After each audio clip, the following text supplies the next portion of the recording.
السلام علیکم۔ امید آپ سب لوگ خیریت سے ہوں گے۔ میں ہوں زبیر اور آپ دیکھ رہے ہیں امرود ٹی وی۔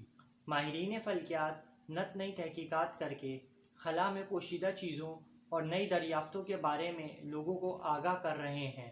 اس سلسلے کو جاری رکھتے ہوئے ماہرین نے خلا میں 2 جہاز روانہ کیے ہیں۔ یہ جہاز نظام شمسی سے باہر جانے والے پہلے خلائی جہاز بن گئے ہیں۔ سورج کے احاطے سے بہت دور ہمارے نظام شمسی کا سرا بظاہر ایک ٹھنڈی اور تاریخی جگہ سمجھی جاتی تھی۔ کچھ عرصے تک اس کا نظارہ دور سے ہی کیا جاتا تھا۔ ماہرین فلکیات نے اس کی جانب اپنی توجہ مبذول نہیں کروائی تھی، بلکہ ماہرین دوربینیں ہمسائے ستاروں، کہکشاؤں اور نیبولا ستاروں کی جھرمٹ میں چمکتے ہوئے مادے کی طرف رکھتے تھے۔ لیکن 1970 میں بنائے اور لانچ کیے ہوئے خلائی جہاز انٹرسٹیلر اسپیس ستاروں کے درمیان واقع خلا کی جھلکیاں دکھا رہے ہیں۔ جتنا لمبا سفر یہ جہاز کریں گے، اتنا لمبا سفر ابھی تک کسی جہاز نے نہیں کیا ہے۔ ماہرین کے مطابق اس جہاز نے جو راز افشا کیا ہے وہ اس سے قبل کسی جہاز نے نہیں کیا تھا۔ نیوزی لینڈ کے شہر کرائسٹ چرچ کی یونیورسٹی آف کینٹربری کے ماہر فلکیات مشیل بینسٹر کا کہنا ہے کہ جب ہم الیکٹرو میگنیٹک اسپیکٹرم کے مختلف حصے دیکھتے ہیں تو وہاں خلا کی جگہ اس تاریکی سے بہت مختلف ہے جس کا ادراک ہم خود بھی کرتے ہیں۔ مشیل نظام شمسی کے بیرونی پھیلاؤ کا مطالعہ کرتے ہوئے کہتے ہیں کہ مقناطیسی فیلڈ ایک دوسرے سے لڑتی ہیں، ایک دوسرے کو دھکیلتی ہیں اور یہ ایک دوسرے کے ساتھ جڑی ہوئی ہیں۔ ادھر ادھر ہلتے ہوئے پانی کے بجائے یہاں ہلچل شمسی ہواؤں کا نتیجہ ہے، جو کہ ایک چارٹڈ ذرات کی طاقتور بوچھاڑ یا پلازما کا متواتر جھڑکاؤ ہے، جو سورج کی ہر سمت کی طرف اس وقت نکلتا ہے جب یہ پلازما گیسوں کی کاکٹیل خلائی مٹی اور کائناتی شعاؤں سے ٹکراتا ہے جو ستاروں کے نظاموں کے درمیان اڑتی رہتی ہیں، اور اسے انٹرسٹیلر میڈیم کہا جاتا ہے۔ سائنسدان گزشتہ کئی سالوں سے ریڈیو اور ایکس رے ٹیلیسکوپس کی مدد سے یہ جاننے کی کوشش کر رہے ہیں کہ انٹرسٹیلر میڈیم کس چیز سے بنا ہے۔ انہوں نے یہ انکشاف کیا ہے کہ بہت ہی زیادہ منتشر آیونائزڈ ہائیڈروجن ایٹمز مٹی کا کائناتی شعاؤں سے مل کر بنا ہے، جو گیس کے گہرے مالیکیولز بادلوں کے درمیان ہیں، اور خیال کیا جا رہا ہے کہ یہی وہ جگہ ہے جہاں نئے ستارے جنم لیتے ہیں۔ لیکن ہمارے نظام شمسی سے باہر اس کی اصل حالت کیسی ہے، یہ بات ابھی تک ایک راز ہے۔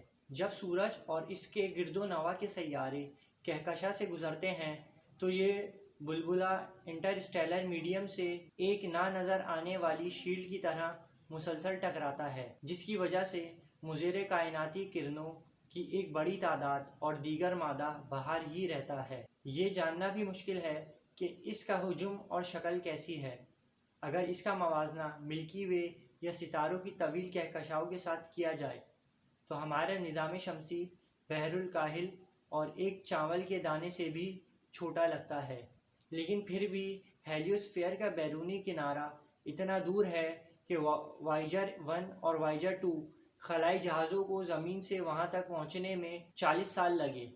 وائیجر 1 نے وائیجر 2 کے مقابلے میں نظام شمسی کے درمیان سے زیادہ براہ راست راستہ اختیار کیا تھا۔ 2012 میں وائیجر 1 اور 2018 میں وائیجر 2 اسٹیلر اسپیس میں داخل ہوا تھا۔ دونوں اس وقت زمین سے تقریباً 13 ارب اور 11 ارب میل دور ہیں۔ اس دوران وہ زیادہ ڈیٹا بھیج رہے ہیں۔ ماہرین کا کہنا ہے کہ ان خلائی جہازوں نے ہمیں ہیلیوسفیئر اور انٹرسٹیلر میڈیم کے درمیان کی سرحد کے متعلق بہت کچھ بتایا ہے۔ اس سے ماہرین کو یہ معلوم ہوا ہے کہ ہمارا نظام شمسی کس طرح وجود میں آیا تھا اور زندگی زمین پر کیسے ممکن ہوئی تھی۔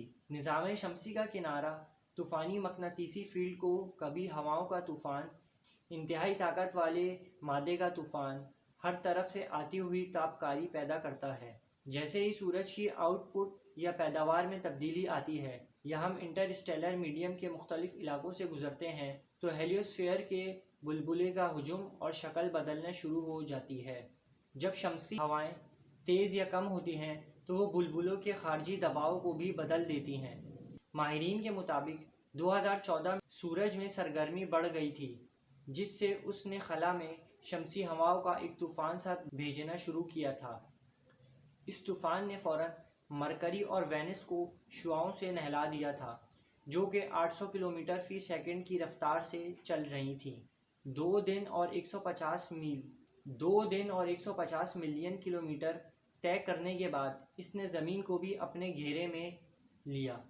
خوش قسمتی سے ہمارے سیارے کی مقناطیسی فیلڈ نے ہمیں اس طاقتور اور خطرناک تابکاری سے محفوظ رکھا۔ یہ طوفان 1 دن کے بعد مریخ سے گزرا اور اسٹرائیڈ بیلٹ سے ہوتا ہوا دور افتادہ گیسوں کے پہاڑ نما سیاروں مشتری، زحل اور یورینس سے گزرا اور 2 ماہ کے بعد نیپچیون پہنچا، جو کہ سورج سے تقریباً 4.5 کلومیٹر دور ہو کر بھی اس کے مدار میں چکر لگاتا ہے۔ 6 ماہ کے بعد یہ ہوائیں بالآخر سورج سے 13 ارب کلومیٹر دور پہنچی۔ اس جگہ کو ٹرمینیشن شاک کہا جاتا ہے۔ پہلے سورج کی مقناطیسی فیلڈ، جو کہ شمسی ہواؤں کو دھکیلتی ہیں، اتنی دھیمی پڑ جاتی ہیں کہ انٹرسٹیلر میڈیم اسے اس کو مختلف سمت میں دھکیل سکتا ہے۔ شمسی ہوا کا پھیلاؤ وائیجر 2 سے اس وقت ٹکرایا جب وہ نظام شمسی کے اندر ہی تھا۔ تقریباً 1 سال بعد اس ہوا کے آخری جھونکے وائیجر 1 تک پہنچے، جو کہ 2012 میں اسٹیلر اسپیس میں داخل ہو چکا تھا۔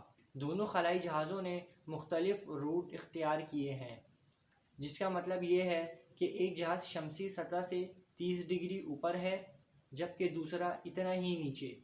شمسی ہوا کا جھونکا ان تک مختلف علاقوں اور مختلف اوقات میں پہنچا، جس کی وجہ سے ہیلیوپوس کی فطرت کے مطابق نہایت مفید سوراخ ملے۔ ایک رپورٹ کے مطابق یہ ہنگامہ خیز باؤنڈری لاکھوں کلومیٹر چوڑی اور یہ ہیلیوسفیئر کی سطح کے گرد اربوں مربع کلومیٹر پر محیط ہے۔ پروورنیکا کا کہنا ہے کہ وائیجرز کے اندازوں کے مطابق ہیلیوپوس تقریباً ایک ایسٹرونامیکل یونٹ موٹا ہے، جو کہ اوسطاً زمین سے سورج کا فاصلہ ہے۔ نہ صرف اس باؤنڈری والے علاقے میں شمسی اور انٹرسٹیلر ہوائیں ہنگامہ خیز رسا کشی کا سما پیدا کرتی ہیں، لیکن ذرات، چارجر اور رفتار بھی بدلتے نظر آتے ہیں۔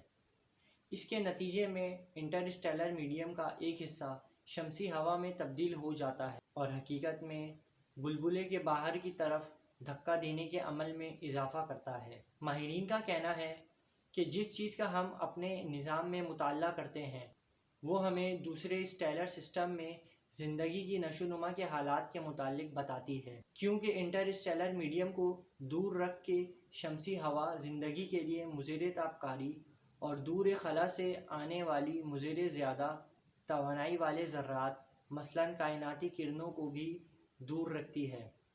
کائناتی کرنیں پروٹونز اور ایٹمک نیوکلیائی جوہری مرکز ہیں جو خلا سے روشنی کی رفتار سے گزر رہے ہیں۔ وہ اس وقت پیدا ہو سکتے ہیں جب ستارے پھوٹتے ہیں، جب کہکشائیں بلیک ہولز میں ضم ہو جاتی ہیں اور دوسرے تباہ کن واقعات وقوع پذیر ہوتے ہیں۔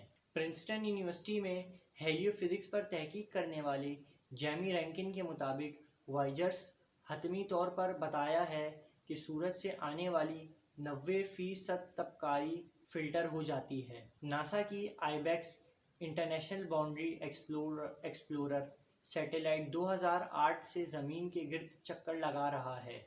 اس نے ایسے ذرات دریافت کیے ہیں جنہیں انٹرجیکٹ نیوٹرل آئٹمز کہا جاتا ہے اور وہ انٹرسٹیلر باؤنڈری سے گزرتے ہیں۔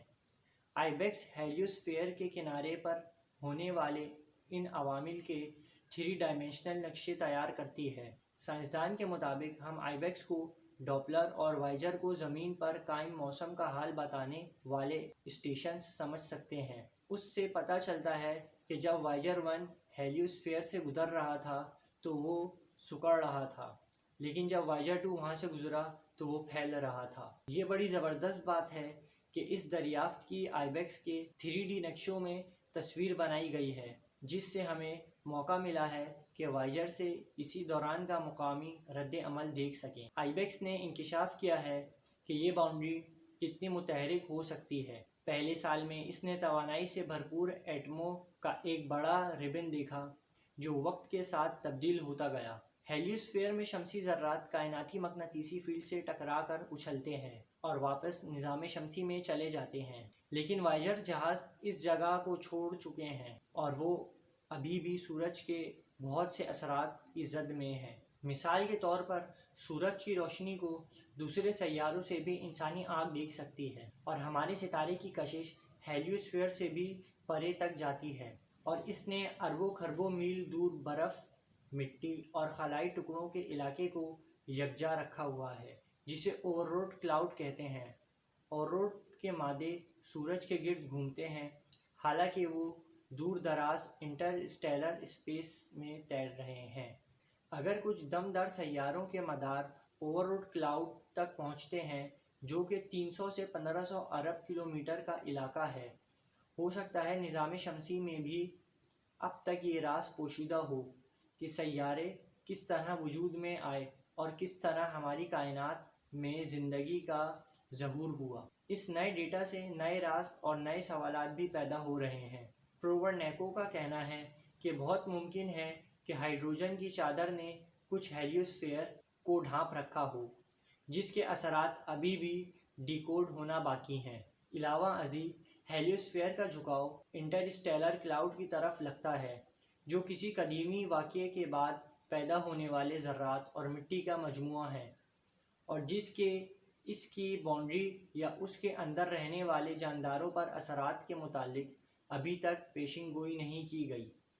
ماہرین کے مطابق یہ ہیلیوسفیئر اس کی شکل بدل سکتا ہے۔ اس میں مختلف درجہ حرارت ہو سکتی ہے، مختلف مقناطیسی فیلڈ ہو سکتی ہیں، مختلف آئونائزیشن اور اس طرح کے کئی مختلف پیرامیٹرز عوامل ہو سکتے ہیں۔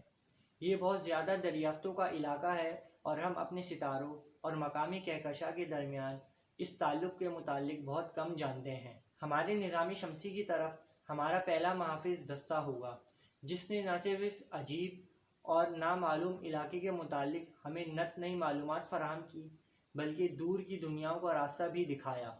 اس پر ابھی مزید تحقیقات جاری ہیں۔ مزید اس طرح کی ویڈیوز کو دیکھنے کے لیے ہمارے چینل کو سبسکرائب کریں، اس ویڈیو کو لائک کریں اور زیادہ سے زیادہ شیئر کریں۔